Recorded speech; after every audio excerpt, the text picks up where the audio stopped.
Bonjour. Je voulais faire une petite vidéo aujourd'hui juste pour faire la différence parce que je vois qu'il y a des gens qui sont un petit peu mêlés entre le pervers narcissique et le manipulateur. On pourrait dire que tous les pervers narcissiques sont manipulateurs, mais tous les manipulateurs ne sont pas des pervers narcissiques. La différence entre les deux, c'est qu'un pervers narcissique va te manipuler, ça c'est sûr, pour en venir à ses fins, mais aussi dans le but de te diminuer. Donc, il y a de la manipulation, mais toujours dans le but de te diminuer. Ce qui est différent du manipulateur simple, sans perversion, qui lui veut simplement obtenir quelque chose. Un exemple très simple, vous prenez un enfant qui se met à pleurer parce que vous ne voulez pas acheter ce jouet, et il se met à pleurer, se jette par terre en plein milieu du magasin. C'est de la manipulation parce qu'il sait que papa ou maman va céder à ses pleurs. L'enfant est manipulateur non conscient. Mais c'est sa façon à lui. Il essaie toutes sortes de choses pour te faire céder. Mais c'est une forme de manipulation. Mais pas dans le but de te détruire. Plus tard, moi, j'ai compris ça en élevant des enfants, croyez-moi. Alors, le jeune, l'ado, dit à ses parents, bon, je veux telle paire de souliers de course, une marque. Bon, on ne va pas dire aucune marque, mais... Et toi, tu n'as pas nécessairement les moyens de l'acheter. J'ai appris à les contre-manipuler. C'est parce que c'est pas une manipulation perverse, c'est juste une manipulation de jeunes. Mais il faut les contre-manipuler quand même, ça leur apprend des leçons. Donc, je suis bien d'accord, mon chéri. C'est vrai que tout le monde à l'école, tu as raison, quasiment tout le monde à l'école ont ses souliers. Sauf que moi, j'ai juste un salaire, je suis tout seul pour t'élever. Je n'ai pas les moyens. Fait qu'on va faire un marché. Tu en paies une moitié, je paie l'autre moitié. La moitié, c'est ce que moi j'aurais payé pour une paire de souliers.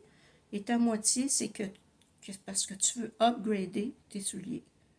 Si tu trouves un petit travail, ben, tu vas pouvoir les avoir. De cette façon-là, on n'a pas dit non, on a simplement responsabilisé notre jeune à comprendre que ça ne peut pas être oui toujours dans la vie. On est en train de les éduquer à ne pas manipuler. Ça, c'est quand même spécial. Donc, quand on a affaire à un manipulateur, parce que le manipulateur, s'il a pris cette habitude-là dans la vie pour X raisons, des raisons de besoin aussi ou ça, va continuer à te manipuler. Tu rencontres un manipulateur, au début, ça ne paraît pas. C'est subtil, mais à un moment donné, tu te rends compte que c'est directement de la manipulation. Et là, il faut t'apprendre. Si tu ne l'as pas fait avec tes enfants, parce que tu n'en as pas eu ou parce que tu ne l'as pas fait et tu t'es laissé avoir par tes enfants, oh là, ça va être difficile. Parce qu'il va prendre le même langage, la même façon de faire. Et là, il va falloir que tu contre-manipules encore une fois. Et oui. Donc, c'est pour quand on a affaire à des manipulateurs, on est capable de contrôler ça et s'en sortir. Je dirais que c'est pas une... C'est pas, tu sais, ce sont pas des personnes méchantes en réalité, c'est juste qu'ils sont habitués à faire les « Oh, s'il vous plaît ». Ils sont habitués à faire ça, puis obtenir ce qu'ils ont besoin. Et toi, tu dois apprendre à dire est-ce que je peux ou non le faire. Amour de toi, comme je reviens souvent. Donc, il faut simplement balancer les choses. Avoir de la logique, hein, être intègre, avoir de la logique et du discernement. Est-ce que vraiment tu as besoin de ça? Est-ce que vraiment c'est nécessaire? Et est-ce que je peux vraiment te l'offrir? Et à ce moment-là, on se remet dans la réalité. Bon. Pour ce qui est des manipulateurs, vous avez compris un peu que ce n'est pas nécessairement des pervers narcissiques. Le pervers narcissique, lui, attachez vos souliers parce que lui, si vous dites non à une chose, vous allez recevoir toutes les insultes du monde. Toutes les insultes du monde. Ah, t'es avaricieuse, tu comprends rien, tu m'aimes pas. Et là, c'est des défauts, là. On te sort des défauts que tu n'as même pas, là. Mais on te les garoche directement en pleine figure. Parce que le pervers narcissique, lui, il est manipulateur, oui, mais en plus, il cherche à te détruire. Si tu ne vas pas dans son sens, il va tout faire pour te détruire. Tout faire. C'est là la différence. Il faut le savoir parce que moi, j'entends des gens me dire « Ah, ben, mon ex-mari était un pervers narcissique. » Alors, je lui demande de me décrire la vie avec son supposé pervers pour me rendre compte que c'est un manipulateur, tout simplement, un manipulateur, menteur. Mais jamais il a essayé de la rabaisser. Jamais. Donc, je lui explique que cette personne-là a manqué de choses dans sa vie, d'amour, de toutes sortes de choses, et qu'elle cherche à combler ses manques, qu'il est menteur, oui, parce qu'il y a quelque chose qui ne va pas. Il ne veut pas dire la vérité parce qu'il ne veut pas perdre ton amour, mais il va essayer de te manipuler pour te faire croire que ce que tu as vu, tu ne l'as pas vu, euh, parce que tu t'es trompé, parce que c'est pas ça, il est pas méchant, tu comprends? Le manipulateur, lui, il va jouer la victime automatique. Aussitôt que tu l'attrapes dans sa manipulation ou dans ses mensonges, c'est une victime. Victime, là. Ah là, puis c'est effrayant, là. C'est effrayant, là. Ah, je regrette, je veux mourir, parce qu'il est manipulateur. Et là, tu l'as pris, tu l'as attrapé dans ses mensonges. Et là, il va, je te dis, jouer à la victime. Mais ne va pas essayer de te rabaisser parce que ce n'est pas son rôle. Lui, c'est un manipulateur de ce genre. Son rôle, c'est d'être, comme je te dis, une victime, une personne qui cherche à remplir un gain, remplir quelque chose dans sa vie, qui cherche à se faire aimer des autres, et puis pour ça, il est prêt à dépenser des sommes qu'il n'a pas, qui peut même te voler. Oui, parce que lui, il veut paraître devant les autres. C'est pas la même maladie, si vous voulez.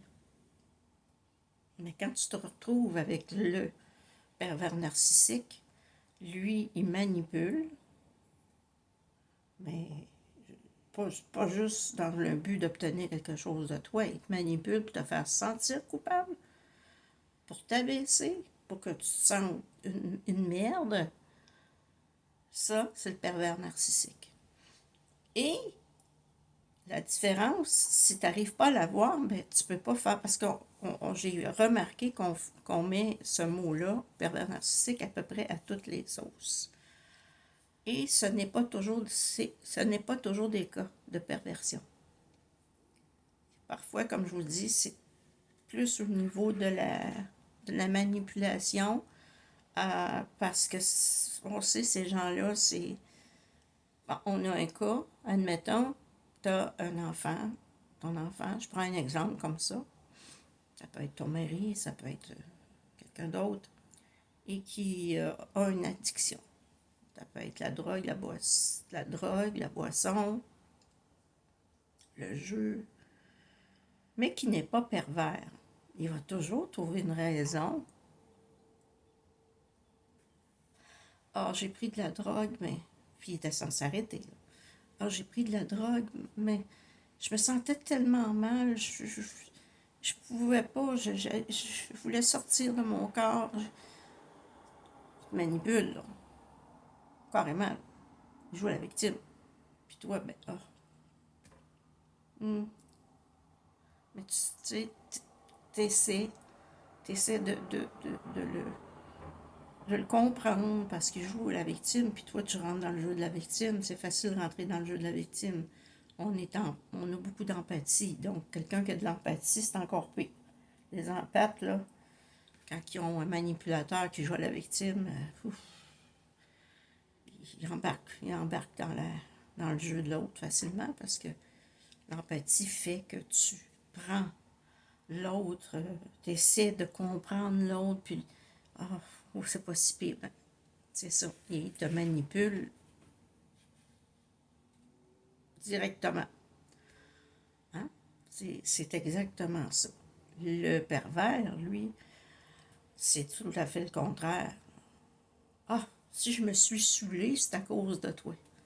C'est à cause de toi parce que t'es vraiment insupportable.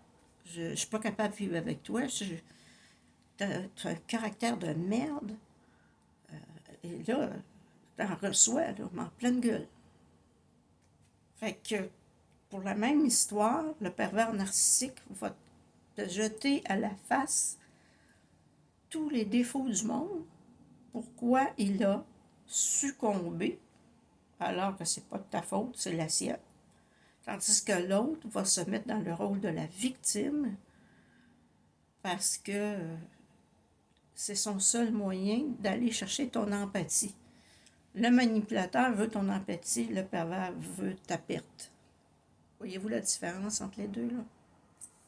Donc, je dirais, avant de croire que vous avez affaire à quelqu'un qui est pervers narcissique, prenez le temps de voir quelle forme de manipulation on se sert ici. Est-ce qu'une manipulation dans le sens de vouloir vous détruire ou c'est une manipulation dans le sens qu'on veut profiter de vous ou profiter de votre pardon, de votre accueil? Et il y a deux façons de travailler. Il n'y a pas juste une façon, là. Le pervers narcissique, on a une façon de travailler avec. Et comme je vous dis, c'est pas du tout, c'est carrément mental, cette histoire-là. Et quand on est face à quelqu'un qui est manipulateur, mais pas narcissique, là, il y a moyen vraiment de changer ça en quelque chose de positif. Mais il faut être conscient. Il faut être conscient qu'il ne faut plus se laisser aller, tomber dans le jeu de l'empathie. Il faut responsabiliser la personne, comme je vous ai dit à propos de la paire de souliers. Oui, chérie, je comprends.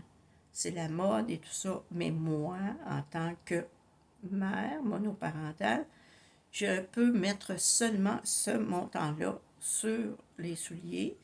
Puis, à ce montant-là, on trouve de très bons souliers. Mais, si tu veux plus, bien à ce moment-là, tu gagnes la différence. Alors, moi, je te donne tant, et toi, tu gagnes tant. Alors, c'est à lui maintenant que lui appartient de réfléchir. Est-ce que ça vaut la peine de travailler pour avoir ce que je veux, ou je vais prendre ce qu'on m'offre? Et si vous faites ça dès l'adolescence, dès l'enfance et dès l'adolescence, vous n'allez pas générer un futur manipulateur ou manipulatrice. Vous allez déjà carrément tuer directement le mal parce que c'est pas bien de manipuler.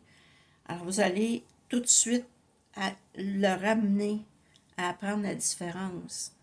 Et à ce moment-là, cette personne-là ne va pas manipuler plus tard parce qu'elle va avoir appris. Mais si vous les laissez faire, ben, il y a des enfants qui ont une tendance naturelle, là. Vraiment. Mais il faut les prendre à la base.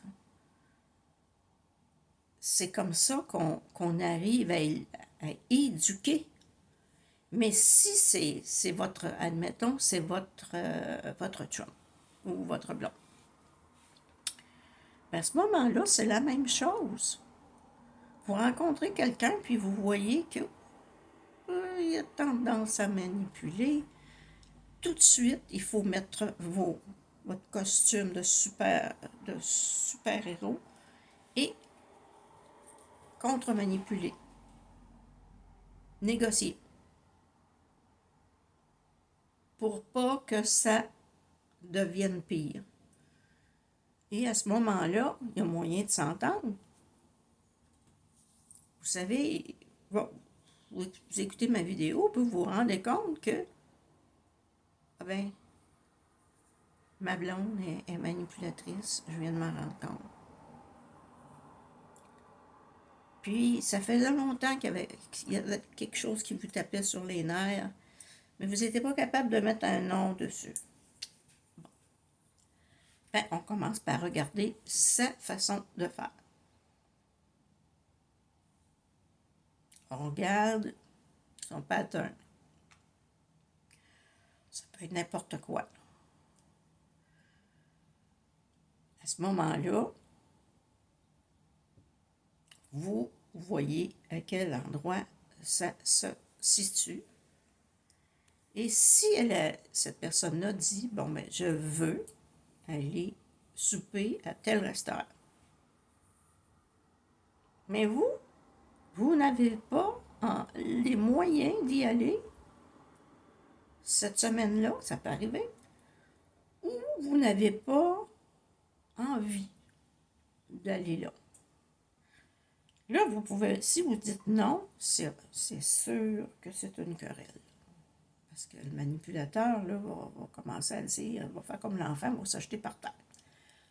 Alors que tu peux y aller en douceur, en disant, j'ai ri cette semaine, j'ai des petits problèmes financiers. Fait que ça serait mieux d'aller à un autre restaurant, si vous voulez y aller, parce que là, à ce moment-là, ben, on pourrait sortir, puis tu pourrais, tu sais, ça te ferait plaisir, mais tel endroit, cette semaine, je n'ai vraiment pas les moyens. Vous l'expliquez. Là, vous pouvez dire, si elle travaille ou il travaille, ben écoute, si tu paies la moitié avec moi, parce qu'il y a encore des hommes qui paient complètement les restaurants, ça existe. Si tu paies la moitié avec moi, ben, on va peut-être pouvoir y aller. Si elle n'est pas habituée à payer, c'est sûr que ça va la surprendre. Mais elle vient de réaliser que tu ne peux pas toujours payer. Tu ne peux pas toujours faire ce qu'elle veut. Mais il faut y aller en douceur. Tu expliques ta situation au lieu de y aller, prendre ta carte de crédit et t'endetter. Parce qu'elle, là, c'est ce qu'elle veut.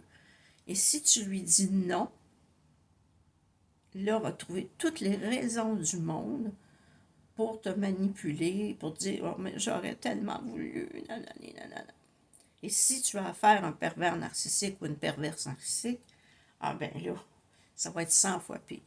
Fait qu'il y a un moyen de les déjouer, mais pas directement comme ça. C'est toujours par, on appelle ça de la contre-manipulation. On vient de lui enlever le tapis sous les pieds. Et à ce moment-là, ça évite de s'engueuler pour rien. Et tranquillement, si vous avez affaire, comme je vous dis, enfants, conjoints, parents, qui sont manipulateurs et non narcissiques, vous pouvez arriver à rendre la relation agréable parce que vous êtes capable d'avouer les choses, de dire votre vérité, vos besoins, et à ce moment-là, et négocier. Hein? Vous négociez. Et ça tue la manipulation à long terme. Mais il ne faut jamais lâcher. Il faut être toujours, toujours, toujours à l'écoute. Toujours en train de voir. Parce que c'est facile de voir qu'on nous manipule, là. Ne pas me dire le contraire, c'est d'une facilité incroyable. Puis pour les pervers narcissiques, ben c'est sûr, il faut juste faire attention de ne pas les faire éclater. Mais si vous avez vraiment un pervers narcissique dans votre vie, un jour ou l'autre, il va falloir vous en débarrasser parce que ça, c'est pas...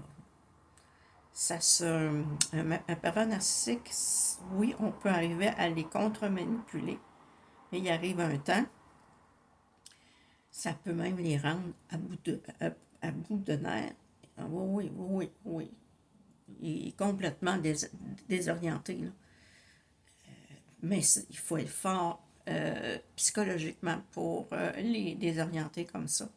Mais je voulais que vous voyiez la différence entre les deux, parce que on donne l'étiquette pervers narcissique à pratiquement tout le monde maintenant, et ce n'est pas toujours ce cas-là.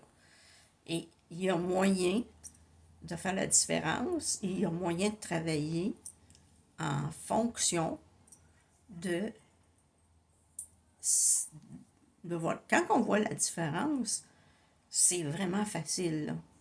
Et ça cesse à un moment donné, cette manipulation-là, parce que le manipulateur vous voit que vous voyez tout. Et à ce moment-là, il n'essaie plus de manipuler, il va essayer de négocier, ce qui est différent. Là, il va négocier. Alors, ça fait votre affaire, parce que je vous l'ai dit, quand on négocie, OK, je peux te donner ça, mais toi, tu vas gagner ça. On a négocié. On a défait la manipulation. Parce que la manipulation, c'était tout le monde à l'école a les mêmes souliers, puis moi, je vais avoir l'air de quoi? Là, ils viennent de manipuler, hein, ton empathie. Si tu dis, je suis d'accord avec toi, mais eux, ils ont 2 parents, admettons, ou eux ont les moyens et moi, non. Donc, je t'en offre la moitié. Tu viens de désarmer sa manipulation, puis là, le responsabiliser à faire son bout de chemin. Fait que ça, comme je vous dis, que ce soit avec votre enfant, votre conjoint, ou peu importe, vos parents, vous êtes capable de négocier avec eux autres, puis ils vont finir par laisser tomber parce qu'ils se rendent compte que ça ne marche plus. Quand ça ne marche plus, ça ne marche plus. Donc, on peut très bien vivre, mais nous, en tant que personne, on doit être conscient sans arrêt que chaque moment peut être un moment de manipulation de la part de l'autre. Et on apprend, parce que si on est manipulable, c'est parce qu'il y a quelque chose en nous qu'on a travaillé. Hein? Ça va être la culpabilité. Hein? La culpabilité parce qu'on on a quelque chose qu'on sent une culpabilité dans nous, qu'on ne voudrait pas faire mal. Il y a quelque chose en nous que ça vient chercher. Quand vous l'avez trouvé, vous n'êtes plus manipulable. Fait que ça, c'est réglé. Pervers narcissique, de l'autre côté, c'est souvent dû à un manque d'amour envers soi. Et eux nous donnent tellement d'amour au début de la relation que on est gelé. On ne voit que ça. Et là, on appelle ça la surdose d'amour. Parce que le pervers narcissique va faire ça au début. Vous êtes une princesse. Il va vous mettre sur un piédestal. t'es belle, t'es fine, t'es tout ce que vous voulez. Et quand il vous a gagné, à ce moment-là, il va prendre l'espace. C'est lui le boss. Et toi, t'es rien. Voilà la différence. Alors, j'espère que ça vous a aidé. Et puis, donnez-moi des nouvelles.